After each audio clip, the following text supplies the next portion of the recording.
हज की अहमियत और ताकीद हज़रत आदम अलैहिस्सलाम से लेकर रसूल अकरम सल्लल्लाहु अलैहि वसल्लम तक तमाम या अक्सर अंबियाए कराम अलैहिमुस्सलाम ने हज अदा फरमाया। हज इस्लाम के उन 5 बुनियादी अरकान में से एक अहम तरीन रुकन है जिस पर इस्लाम की पूरी अमारत कायम है। इसकी फ़जीलत व अहमियत के हवाले से इससे बढ़कर और क्या बात हो सकती है कि अव्वल अल बशर हज़रत आदम अलैहिस्सलाम से लेकर रसूलुल्लाह सल्लल्लाहु अलैहि वसल्लम तक तमाम या अक्सर अंबियाए कराम अलैहिमुस्सलाम ने हज अदा फ़रमाया है।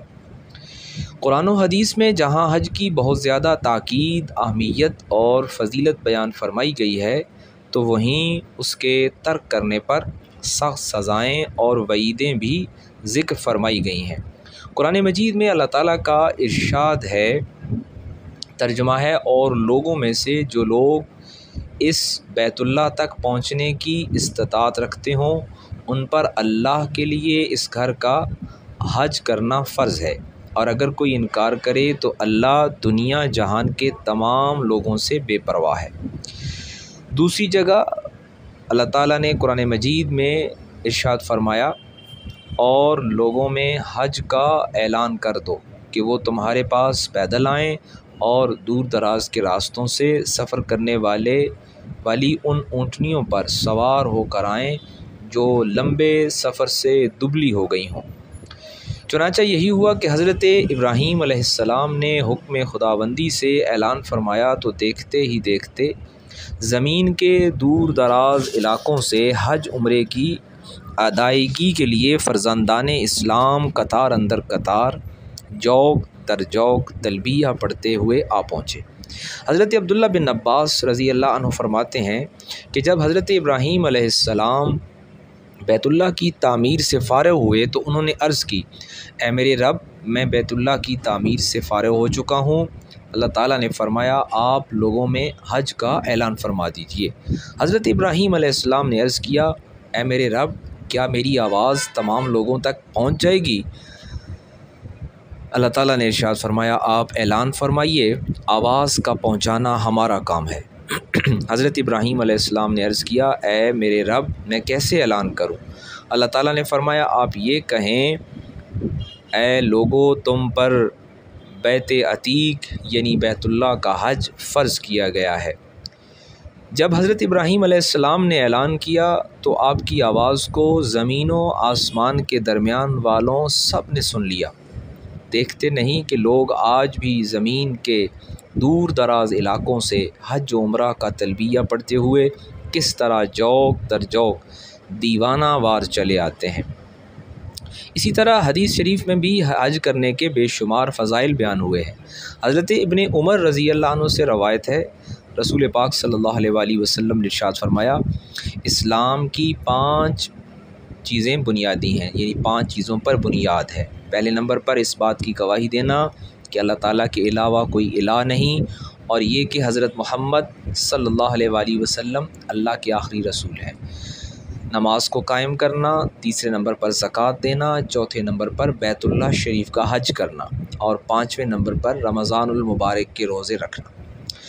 इसी तरह एक मरतबा हज़रत जिब्रील अलैहिस्सलाम नबी अकरम सल्लल्लाहु अलैहि वसल्लम की खिदमत अक़दस में हाज़िर हुए और अर्ज़ किया, ए मोहम्मद सल्लल्लाहु अलैहि वसल्लम, मुझे इस्लाम के बारे में बतलाइए कि इसकी हकीकत क्या है। आप सल्लल्लाहु अलैहि वसल्लम ने इरशाद फरमाया, इस्लाम ये है कि आप इस बात की गवाही दें कि अल्लाह ताला के अलावा कोई इलाह नहीं, और ये कि हज़रत मोहम्मद सल्लल्लाहु अलैहि वसल्लम अल्लाह के रसूल हैं। आप नमाज कायम करें, ज़कात अदा करें, रमज़ानुल मुबारक के रोज़े रखें, अगर बैतुल्लाह शरीफ की तरफ़ रास्ता चलने की इस्तिताअत रखते हैं तो उसका हज करें। हज़रत जिब्रील अलैहिस्सलाम ने अर्ज़ किया, आपने सच फरमाया। सही मुस्लिम ने इस रवायत को नकल किया। हज़रत अबू हुरैरा रज़ी अल्लाह अन्हु की रवायत है कि एक दिन रसूलुल्लाह सल्लल्लाहु अलैहि वसल्लम ने हमें खुतबा दिया और इरशाद फरमाया, ऐ लोगो, तुम पर अल्लाह ताला ने हज फ़र्ज़ किया है, लिहाजा हज अदा करो।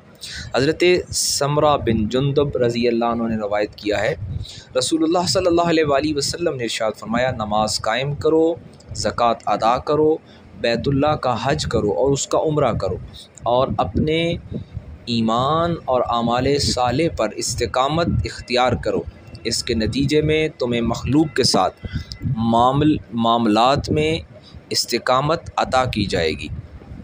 हज़रत अनस बिन मालिक रज़ी अल्लाह अन्हु रवायत करते हैं कि हमें यानी शहर के लोगों को रसूलुल्लाह सल्लल्लाहु अलैहि वसल्लम से गैर ज़रूरी चीज़ों के बारे में सवाल करने से रोक दिया गया था। इसलिए हम चाहते थे कि कोई देहाती अक्लमंद शख्स आए और वो रसूल पाक सल्लल्लाहु अलैहि वसल्लम से सवाल करे और हम उसका जवाब सुने।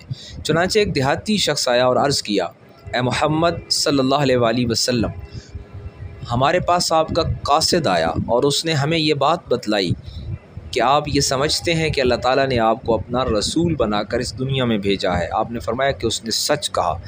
इसके अलावा भी उस देहाती शख्स ने आपसे 20 सवाल किए। मिन जुमला उनमें से एक ये भी था कि आपका कासिद ये यकीन ज़ाहिर करता है कि हम में से हर उस शख्स पर बैतुल्लाह का हज करना फ़र्ज़ है जो इसकी तरफ रास्ता चलने की कुदरत व इस्तिताअत रखता हो। आप सल्लल्लाहु अलैहि वसल्लम ने इरशाद फरमाया, उसने सच कहा। सही मुस्लिम ने इस रवायत को नकल किया। हज़रत अबू हुरैरा रज़ी अल्लाह अन्हु से रवायत है कि रसूल करीम सल्लल्लाहु अलैहि वसल्लम ने इरशाद फरमाया, जिस शख्स ने ख़ास अल्लाह ताला के लिए हज किया, उसमें ना कोई फहश गोई की और ना कोई गुनाह किया, तो वो शख्स उस दिन की मानद अपने घर की तरफ वापस लौटता है जिस दिन के उसकी माँ ने उसको जना। सही बुखारी ने इस रवायत को नकल किया। एक दूसरी रवायत में आता है कि नबी करीम सल्लल्लाहु अलैहि वसल्लम ने इरशाद फरमाया, हज और उम्रा को मिलाकर करो, क्योंकि ये दोनों फ़क्र और गुनाहों को इस तरह दूर करते हैं जैसे कि भट्ठी सोने, चांदी और लोहे के मैल को दूर करती है। और हज मबरूर यानी हज मकबूल की जज़ा और उसका बदला जन्नत के अलावा और कुछ भी नहीं। जामे तिरमिज़ी ने इस रवायत को नकल किया। एक दूसरी हदीस में हुज़ूर अक़दस सल्लल्लाहु अलैहि वसल्लम का इरशाद है, हज करने वाले और उम्रा करने वाले अल्लाह ताला के मेहमान हैं। अगर वो दुआएं मांगें तो अल्लाह ताला कबूल फ़रमाएँ, अगर वो इस्तग़फ़ार करें तो अल्लाह ताला उनकी मग़फ़िरत कर दे और उनको बख्श दे। इब्ने माजा ने इस रवायत को नकल किया। हदीस में आता है कि हज़रत अबू उमामा अल-बाहली रज़ी अल्लाह अन्हु से रवायत है, रसूल करीम सल्लल्लाहु अलैहि वसल्लम ने इरशाद फरमाया, जिस शख्स के लिए कोई ज़ाहिरी ज़रूरत हज से रुकावट न हो या किसी ज़ालिम बादशाह की तरफ से उसे कोई रोक टोक ना हो या उसे कोई ऐसा मर्ज़ लाहिक ना हो जो उसे हज से रोक सके और वह हज किए बग़ैर इस हाल में मर जाए तो चाहे यहूदी होकर मरे या नसरानी होकर मरे। सनन दारमी ने इस रवायत को नकल किया। अरबाब तारीख़ ने लिखा है कि एक मरतबा हज़रत अब्दुल्ला बिन मुबारक रहमतुल्लाह अलैह हज को जा रहे थे। रास्ते में एक मकाम पर एक लड़की को देखा कि कूड़े पर से कुछ उठाकर खा रही है।